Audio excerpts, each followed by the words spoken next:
Hey guys, it's CS Joseph with csjoseph.life doing another episode for Season 10. We're doing Episode 3 tonight. It is How Do ENTJs Compare to ENFJs? I just wanted to give the car studio another whirl because I think the audio is not terrible this time. Although the lighting is not ideal because, I'm in a car. But it's important to me to at least get this thing tested and actually shoot a real episode in the car, not just Patreon episodes or anything else, etc.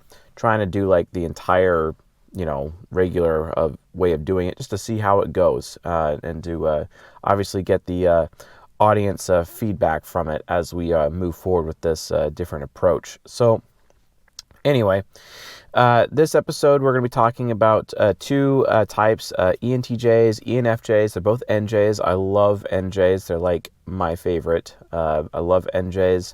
I also like ISFPs, but mostly I like NJs for sure, hands down.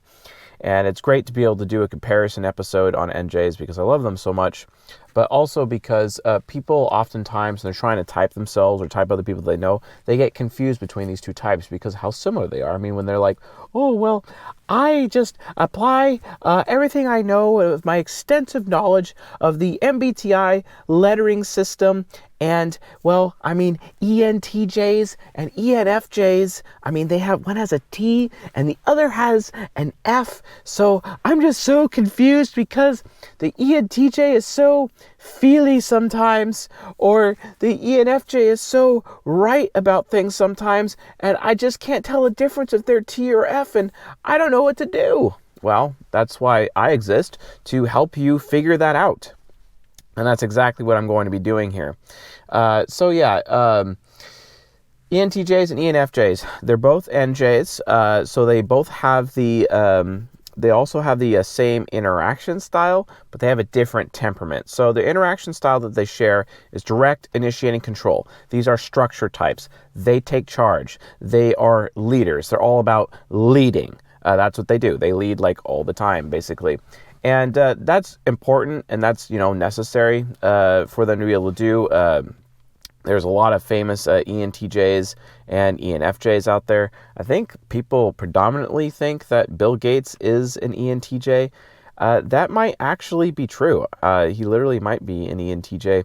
But I've met a lot of ENTJs that are successful, especially like in the area of filmmaking, etc. Whereas I've also seen ENFJs really successful at event planning, community organizing, those kinds of things. Also, really up there in general contracting. I've also noticed ENFJs being very good at general contracting. And I think that really comes from their ISTP craftsman subconscious, which is fantastic. But yes, they're both direct, initiating, control, very direct with their speech. They choose their own role in the conversation. That's what direct means, to be direct. So we've used the milk example before. You open the fridge, you notice that there's no milk in there, and then you tell your spouse that, hey, you need to go get some milk today. That's a direct statement. Or you open the fridge, you notice there's no milk there, and you say to your spouse, hey, we have no milk. That's an informative statement. By saying, hey, we have no milk, you're giving your spouse the opportunity to choose their role in the conversation where they can respond. They have options. The option is, hey, you should go get some milk, or hey, I will go get some milk. And you may be like secretly as informative, like hoping that they'll choose the get the milk option instead of, or that they will offer to go get it instead of telling you to go get it, etc. That's the difference between informative and direct speech. Both these types are informative. They say what they mean what they say. They choose their role in the conversation. And they're both initiating. They're extroverts, which means they initiate with people. Extroversion and introversion, the only difference between the two is just initiating versus responding. Introverts prefer to respond, and they prefer it when people come to them, whereas extroverts go to others, basically, because they're not going to wait around. They want to get the information that they need, or whatever it is they need, or they're going to start the process of communication, etc., right? I'm a starter interaction style because I'm informative, initiating movement, and I'm not going to waste any time initiating or starting something in a social situation. These types may wait, but they're still initiating compared to someone like me. And they are both control. Control basically means, now, okay, both these types, especially ENTJs, are definitely accused of being like overly controlling and whatnot, and that can be an issue. But In reality, that's not necessarily the case, etc. That's really not necessarily the case. The reason for that is because control is, yeah, they want to keep things under control, but, whereas movement is all about progress in the midst of chaos, control is more like progress by removing chaos, because if chaos is present, progress cannot take place. That is the control orientation. Control is also focused on the end result, whereas movement types like myself are not really focusing on the end result as much as they are focused on finding the best process to get the results, because movement types are all about process more so than results. So these two types are very, very results oriented. That's why they're so similar. That's why people have a very hard time differentiating the two, and they don't necessarily know the difference between the two, right? So, okay, fair enough. So their interaction style is direct, initiating, and control. That's why they are the structure or the in-charge types. There are two of the structure and charge types. The other two are the ESTP and the ESTJ, but these are the intuitive ones. And because we're comparing types with similar perceiving functions in Season 10 right now, which basically means the next episode is going to be ENTP and ENFP, and that'll close out the extroverts. Then we're going to get into the introverts for Season 10. We got 5 more episodes after this one. But yeah, so for type comparisons. Now, these two types have different temperaments, though. So temperaments are a little bit different, okay? So we have the NT temperament for the ENTJ. We have the NF temperament for the ENFJ. The NT temperament is all about intellectuals and being about being future thinkers, whereas idealists are more focused on people. They're very people focused, very people oriented, all about humanity in general, what direction humanity is going in, humanity thinkers. Now, both types are intuitive, which means they're both abstract. So that means they're automatically in one of the two intuitive temperaments. Fair enough. But they go about things a little bit differently. Now, the ENFJ, they're very affiliative. Affiliative means that they're focused on doing the right thing. It's not about, whereas the ENTJs, they're very pragmatic, very independent, right? Whereas if you're affiliative, you're interdependent. It's different. Because affiliative folks are going to ask permission, right? They're going to ask permission before they ask for forgiveness. A pragmatic, like an ENTJ, they ask forgiveness before they ask for permission. They are willing to take the initiative and go the extra mile in that direction, regardless of what everyone says. They just don't really care at all. They don't care. They really just don't care. So, just to give you an idea as to how that works, etc. So, wow, I really hope this GoPro setup really works out, but I'm thinking it will. I'm liking the wide angle lens, if you know what I mean. Anyway, so we have the pragmatic and we have the affiliative type. They're both abstract, etc. And then the ENTJ, they're very systematic with what they're doing. They try to create a system. Everything has to follow a certain system. Everything has to follow a certain flow. That's why they like flow charting a bunch of things with their decisions, mind mapping, etc. Whereas the ENFJ is a little bit different. They're not really systematic. They're very interest focused, very motive based. They're always trying to figure, okay, well, what's in it for you? What's in it for me? That kind of situation. They're very interest focused with their temperament. So that's why they're an idealist, because they're interest based, interest, abstract, and affiliative. So that's an idealist, basically. Whereas the ENTJ has the intellectual temperament, which is pragmatic yet abstract, but very systematic. So just to give you guys where they are on the type grid and how that goes. Also, the ENTJ belongs to the NTJ/SFP quadra. You know that because they're two sides of their mind right here, the ego and the subconscious. NTJ, SFP, that's how you identify their quadra. And then you have the NFJ STP quadra representative within the ENFJ. So they're very similar they all have the same cognitive functions in their top 4. These 4 cognitive functions right here are the same functions that are in all NFJs and all STPs. We'll be talking a little bit more about this in Season 17. And then ENTJs, they all have the same cognitive functions that is shared with other NTJs as well as all the SFPs. Okay, so fair enough. Awesome that the sun is going down right now, but it is what it is. I think I got enough light in here that we can get through this. So with that being said, that is their temperament / interaction style analysis, so that those of you trying to identify these two types utilizing the type grid, you're good to go. If you don't even know what the type grid is, that's okay. All you have to do is go to csjoseph.life, my website, put in your email address at the front, and you can download the type grid, or join the Discord server. The link is below in the description, right? And then when you're on the Discord server and you've authorized, you've gone through the bots, you've accepted our terms and conditions, etc., and the rules. And once you're on, you can be like, hey, exclamation point type grid, one word, basically enter, and a bot will produce the type grid for you, and you're good to go. Or you can go into one of the information channels at the very top. I think it's called source material, and there's a copy of the link that takes you to the PDF that you can download directly, so you have the type grid and you can use it for typing yourself and others accurately. That is available. So with that being said, okay, so let's start looking at cognitive functions and sides of the minds and how different these types are and how similar these types are, because they have a lot of differences and similarities, as we've already discussed.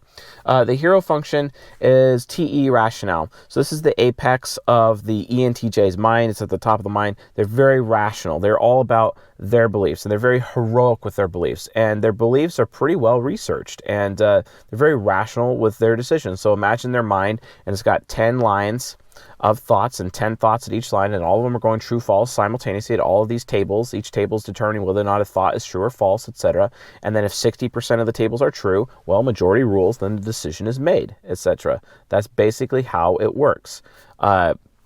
You might want to be aware that when it comes to ENTJs, they make decisions based on input, based on data, based on statistics, based on groups of facts, not necessarily individual facts, but groups of facts, which means they can be very general with their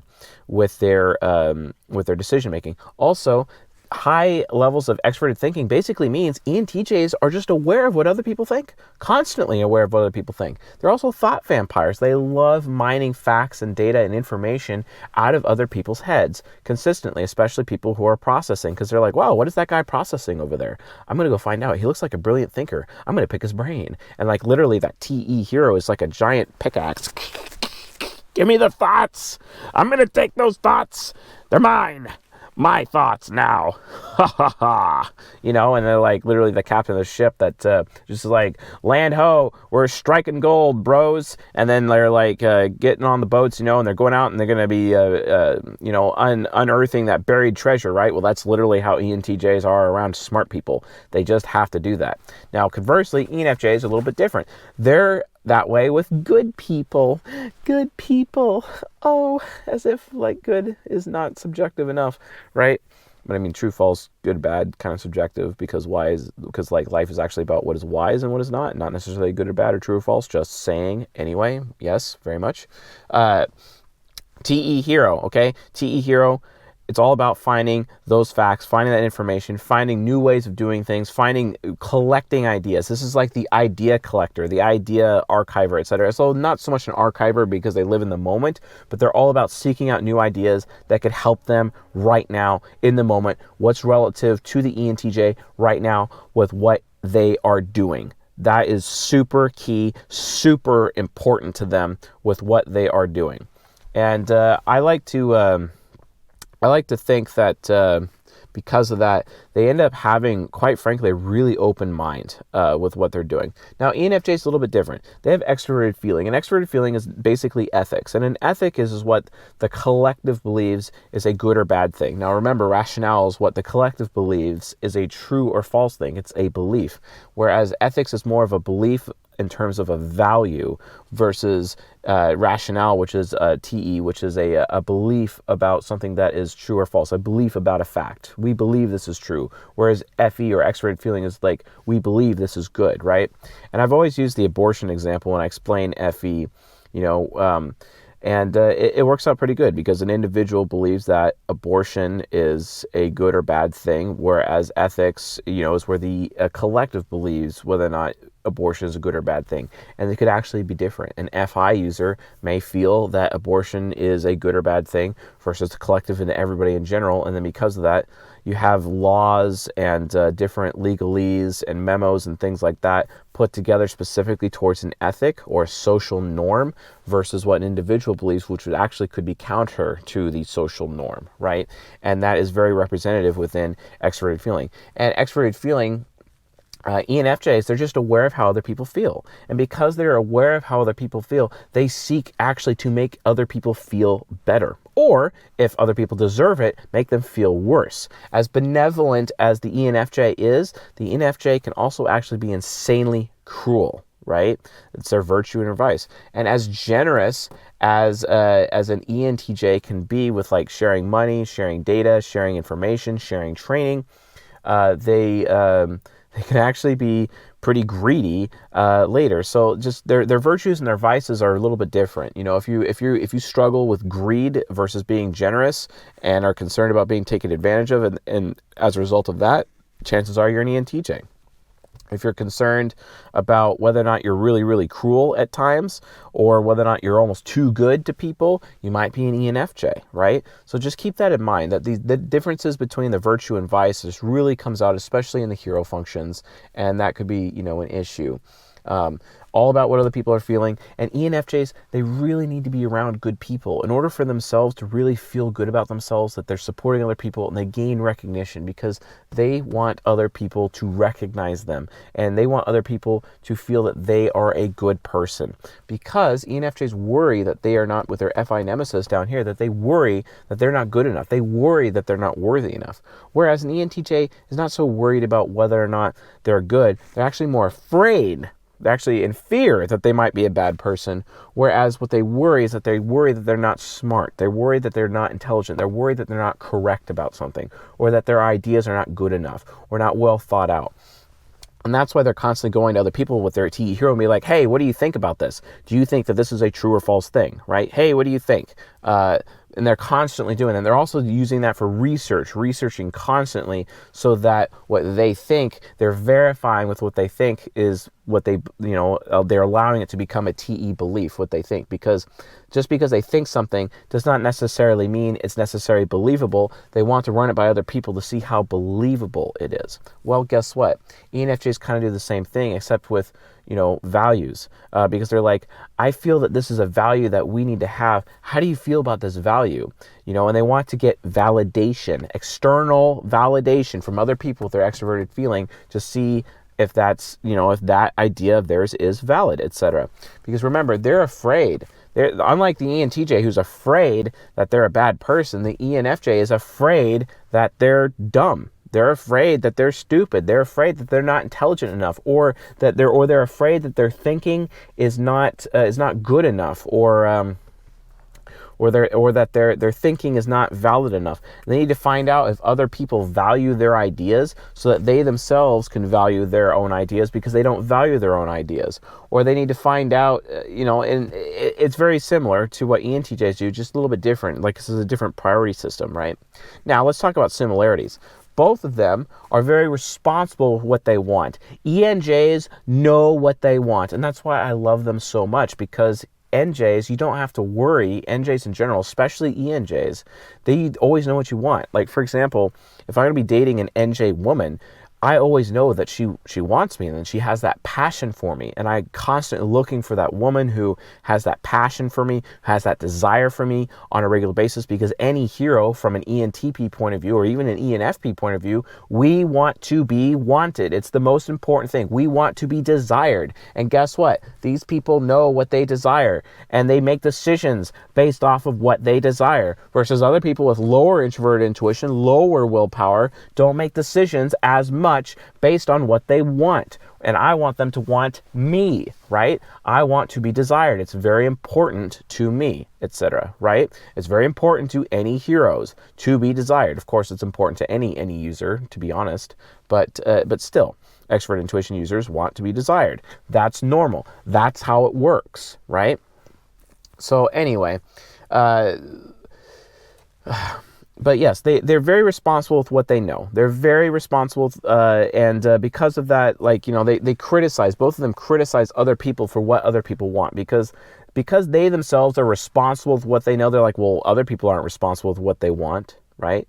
Like, I'm responsible for what I want, but that guy over there, he ain't responsible. And they see people in general being irresponsible with what they intend, irresponsible with what they want, or how they're using their willpower, right? Consistently seeing other people irresponsible with it. So much so that they criticize other people.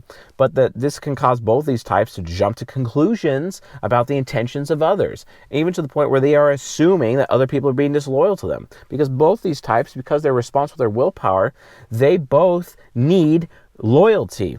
They need other human beings, so their SE child, to be consistent, because SE child is both of these types of SE child, and SE child is aware of what other people are doing, and they seek to give other people a good experience because they literally want to etch the souls of other people. You know, remember that pickaxe, you know, that we're using to get that treasure, get those thoughts or get those values out of people's heads?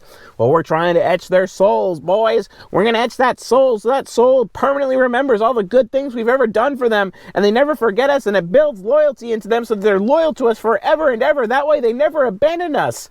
And then at the same time, their extroverted intuition hero is all of a sudden jumping to conclusions that that person is actually, even after being etched so well by their amazing pickaxes known as SE Child and their FE or TE heroes, and we're giving them a really good experience and making them feel good, or making them smarter and more capable and elevating them, etc., right? And that's why with ENTJs, I have that Instagram post, you know, like, generosity in the past is no excuse for greed in the moment. Like, seriously, stop doing that, ENTJs. It's insulting and it's wrong. Like, don't be that covert contract, I have strings attached thing. Oh, but wait, ENFJs do the same thing, right?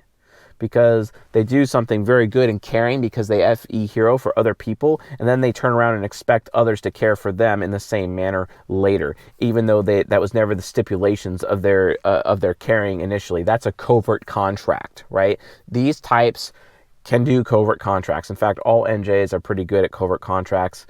Actually, every type is good at covert contracts.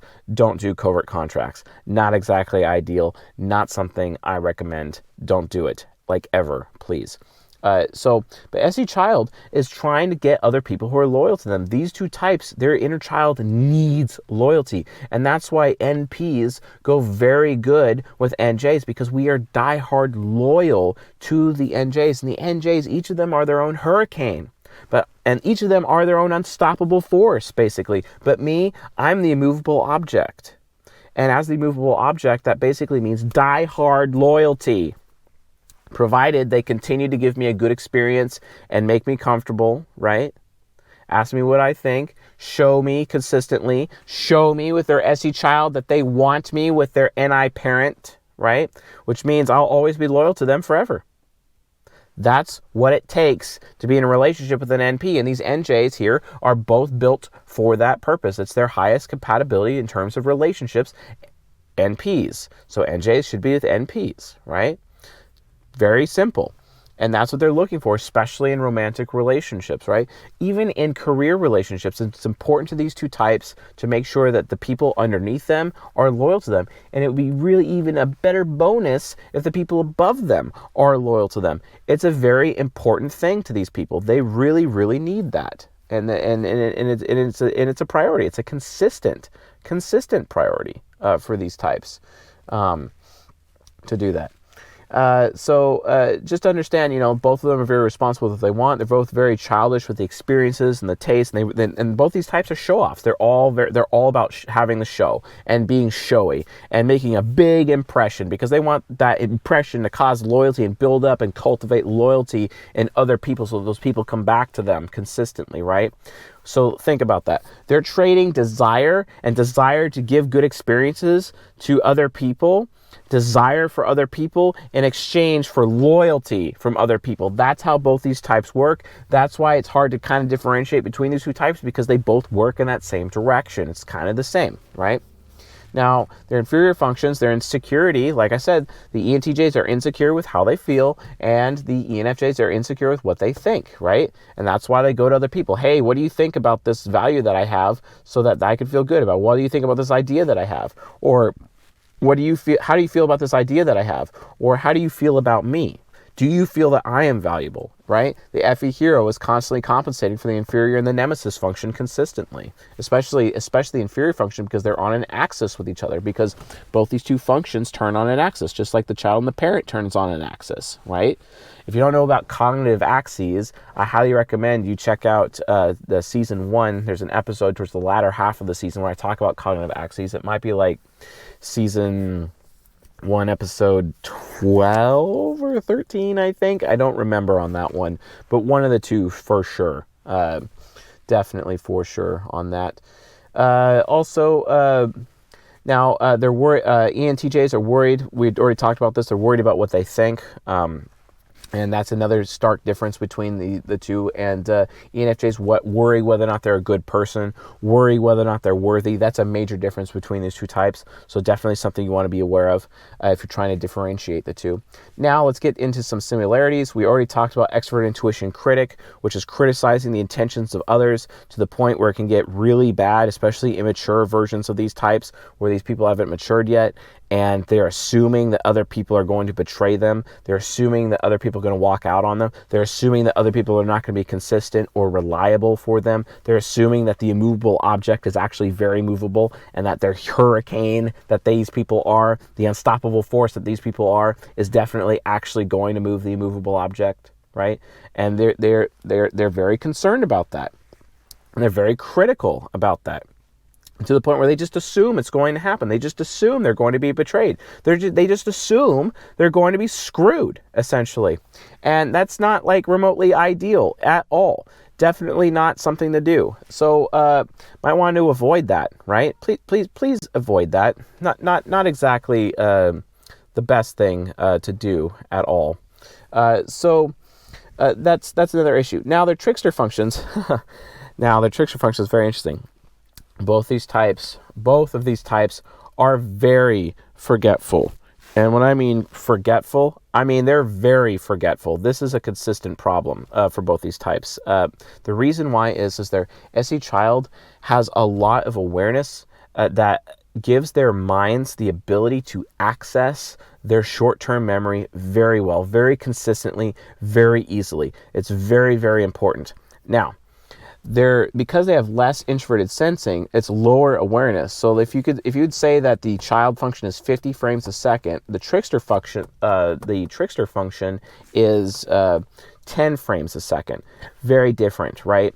Very important as a result. That can be an issue with the differences in frames per second, right? Well, why is that? The frames per second, it's due to lower awareness. And if you have low introverted sensing, while it is the awareness of the past and awareness of a person's self-discipline, oh yeah, these two types, they lack self-discipline. They're really responsible with what they want, but they can be really impulsive, and they don't make decisions based on what they should do. They make decisions based on what they want to do. That's why you want to give both these types a choice, because if you don't give these types a choice, they're going to have nothing to do with you. And in fact, they're actually going to think that you're being disloyal to them, especially when you're forcing duty upon them. These types, they always need a choice. And, in as much as like an SP would always need a choice, an NJ always needs a choice, right? Because of their high introverted intuition, right? Very, very important. All NI users need choices, whereas SI users need obligations or duties, etc., right? And they need to be rewarded for doing their duties, in as much as these people need to be rewarded for being responsibly impulsive, etc. But these people don't have discipline. These two types lack discipline, and that's why sometimes it can be difficult to tell the difference between both these types due to the lack of discipline, etc. But they're very forgetful. So how do they deal with the fact that they're forgetful? Why are they forgetful? It's because their mind's lack of awareness of the past it inhibits their mind's ability to access their long-term memory. And not very much is written to their long-term memory because they have a lot of random access memory right here, kind of like a computer would with their inner child. But in terms of their hard drive is very small. I got 50 frames a second of spectrum available to my child function, but then I only have 10 frames a second available only to my Trickster function, my long-term memory access. So their mind is not able to access their long-term memory as much. Sure, they have tons of long-term memories, of course, but how easy is it for their mind to access it? Very hard.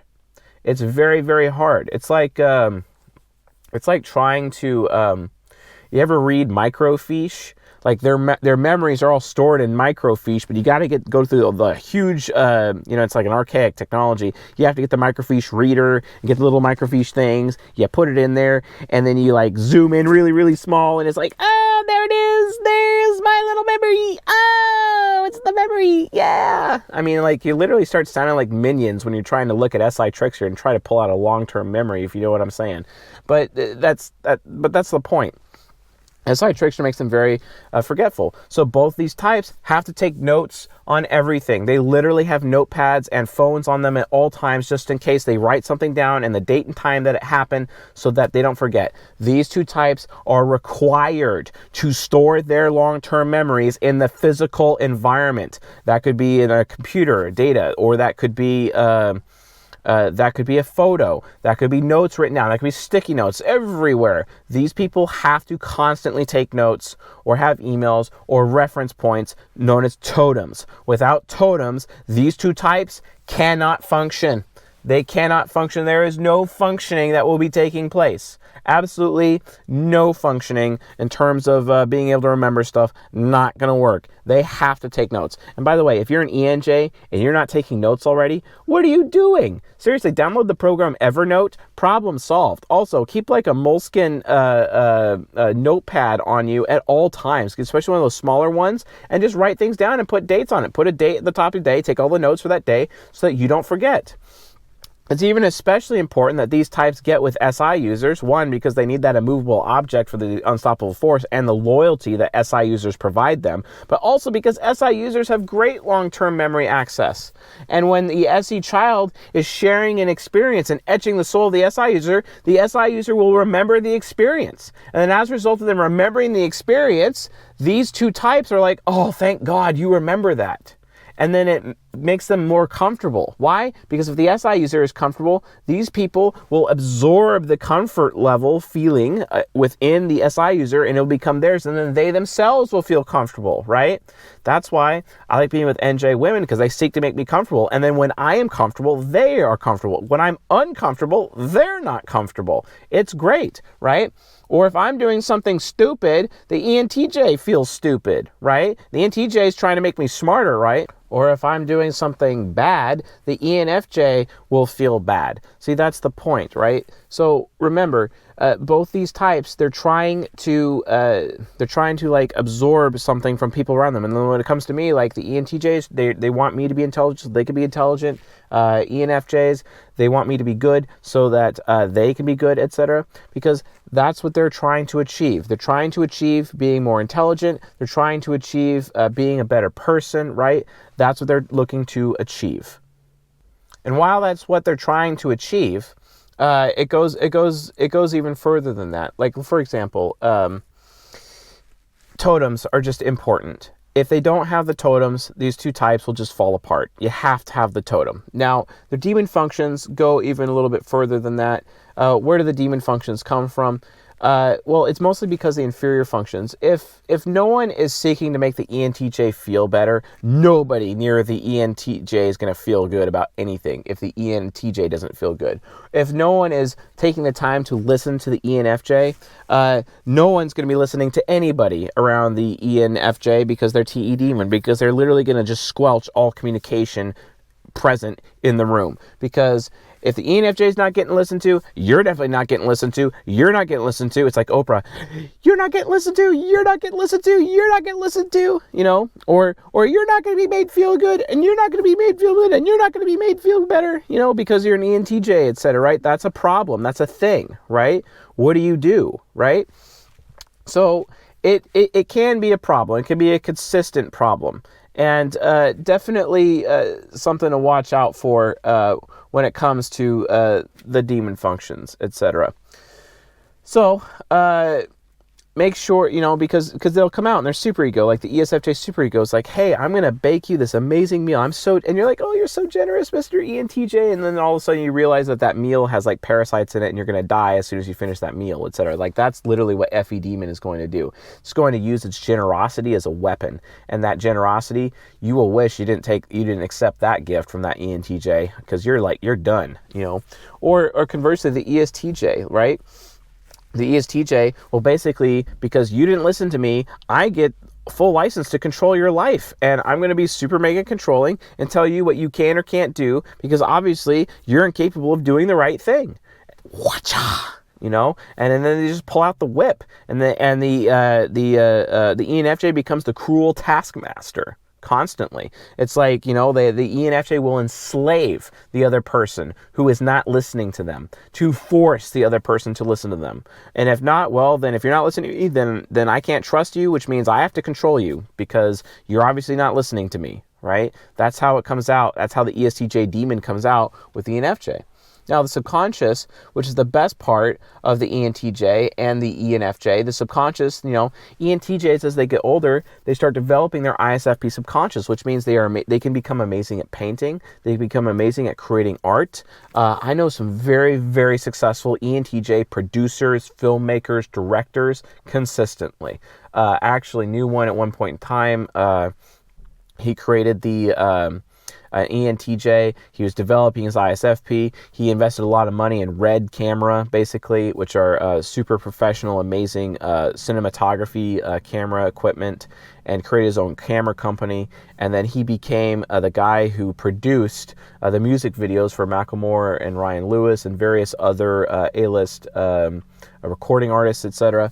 And he's an ENTJ, right? And he's developing his ISFP subconscious to be able to pull that off. Absolutely exquisite.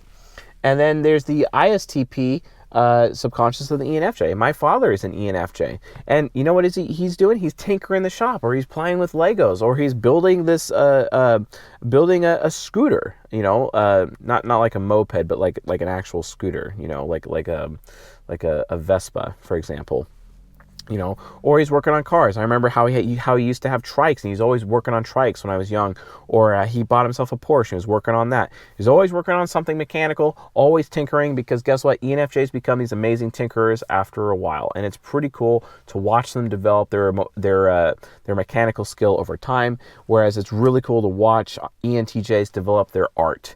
And they could turn almost anything into art. And the art that they do produce is absolutely meaningful and amazing. And hopefully it lasts a really long time, because it's very enjoyable and excellent experience from the ENTJ. Also, the creations that the ENFJ creates as a result of their tinkering, etc., that's pretty awesome as well. So anyway, I think that just about does it in terms of comparing the similarities and differences of ENTJs versus ENFJs. So if you found this episode useful, helpful, educational, enlightening, etc., please subscribe to the channel here on YouTube and also on the podcast. If you would like to support us on YouTube, the link to the Patreon should be below in the description. If it's not there yet, it will be there very soon, because we're just about to roll out Patreon.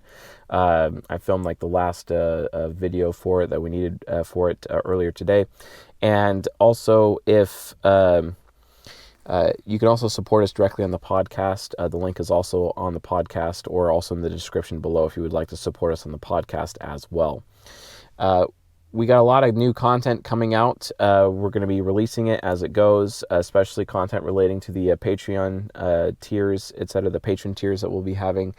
And we have a meetup this week. I plan on being there this time. And we also, don't forget, our Q&A sessions, which are like Saturdays or Sundays, or probably end up being Sundays from now on. Not entirely sure yet. And I think we have another 2-hour Q&A session coming up. Get your questions on the Discord. Join the Discord. The link is below in the video description. Get on the Discord server, sign in and everything, and then put your questions in the Q&A channel, and we'll get to your questions and have them answered, etc., as we're doing our Q&A. So awesome. That sounds good. Please leave a comment below and a like. And if you liked the sound, if it's better, because I'm using like some new sound equipment. And also, if you like the GoPro, by all means, say so. Let me know in the comments section, and we can definitely figure that out. I'm always open for criticism, and welcome to my car studio, and got my whiteboard mounted here, etc. And also got sound capture and whatnot. And hopefully we can make more use of this car studio as well as the actual studio, both of these like studios, etc. But yeah, I think we're growing pretty well here at CSJ, and glad to have you as a supportive audience as we continue to make good content and continue our mission to change the world for the better. So with all that being said, I'll see you guys tomorrow night.